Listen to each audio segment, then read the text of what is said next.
Il tradimento è avvenuto e l'inganno anche, perché fino a qualche minuto prima della votazione avevano garantito che il provvedimento sarebbe passato. Tradimento. Usa termini forti il capogruppo del Partito Democratico Tiozzo per commentare la bocciatura della doppia preferenza di genere da parte del Consiglio regionale. Il dito è puntato contro la maggioranza colpevole, a detta dell'esponente PD, di essere venuta meno all'accordo raggiunto in commissione. A Ferrofini pomeriggio di passione quello di mercoledì, con il no alla doppia preferenza avvenuto al photo finish quando molti consiglieri avevano già la borsa in mano e la chiusura netta sulla retroattività del limite di 2 mandati.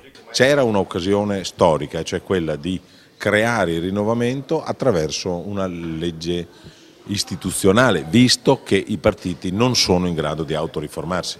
In giornata è stato fatto un tentativo per reinserire, con una nuova veste, i 2 emendamenti, operazione bocciata dal Presidente del Consiglio Ruffato. Abbiamo riproposto anche perché leggendo la stampa oggi era apparso che sembrava un errore che si è commesso e in quest'Aula spesso gli errori sono stati corretti con artifici tecnici. Noi abbiamo ripresentato sulla questione della doppia preferenza un emendamento che secondo noi anche reggeva e il Presidente sembra non accoglierlo, lo stesso sul doppio mandato. Ecco, lei non può dichiarare adesso che non sono coerente o che adotto pesi e misure diverse e neanche si può dire che una cosa è quasi approvata perché ha ricevuto voti, altre non sono quasi approvate, allora tentiamo di rimettere in discussione. Il via libera definitivo è arrivato nel pomeriggio. La nuova legge è composta da 2 articoli che introducono il limite di 2 mandati per i consiglieri dalla prossima legislatura, restano tutti ricandidabili, e modifiche al meccanismo delle liste disgiunte. Nelle province di Belluno e Rovigo i candidati in lista passano da 3 a 5.